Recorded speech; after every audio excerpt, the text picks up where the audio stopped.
گنبد آب گینا رنگ تیرے محیط میں ہو باب، کہ جس سے ہماری قسمت لکھی جاتی ہے وہ بھی تو ہے، جس پر ہماری قسمت لکھی جاتی ہے وہ بھی تو ہے، اور تیرا وجود الکتاب، کہ یہ جو قرآن ہے یہ تیرے وجود کا عکاس ہے، اور گنبد آب گینا رنگ تیرے محیط میں حباب، کہ یہ جو میری آنکھ آسمان دیکھ رہی ہے یہ تیری ذات کے سامنے پانی کے بلبلے سے زیادہ اس کی حیثیت نہیں ہے۔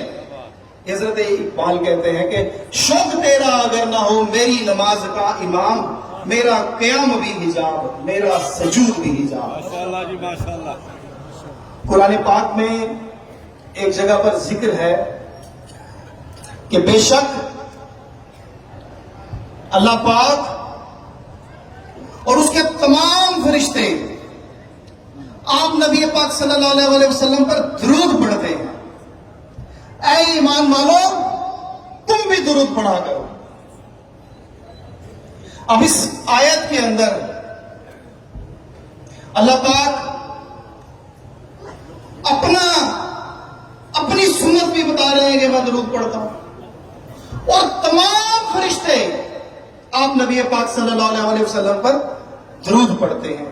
یہ جو لفظ یہاں پہ تمام استعمال ہوا ہے اس پہ ایک فتویٰ ہے امام بہقی کا، وہ یہ کہتے ہیں کہ اللہ پاک نے اس کائنات میں جتنی جاندار تخلیقات بنائی ہیں اگر ان کی تقسیم کار کی جائے تو اس کے 10 فولڈرز بنتے ہیں۔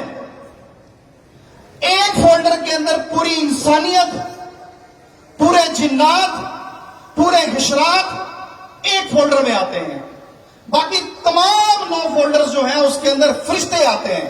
اگر آپ اس تعداد کا اندازہ لگائیں اور پھر اس آیت کریمہ کو پڑھیں تو آپ کو پتا چلے گا کہ کتنے فرشتے ہیں جو آپ نبی پاک صلی اللہ علیہ وسلم پر درود پڑھتے ہیں۔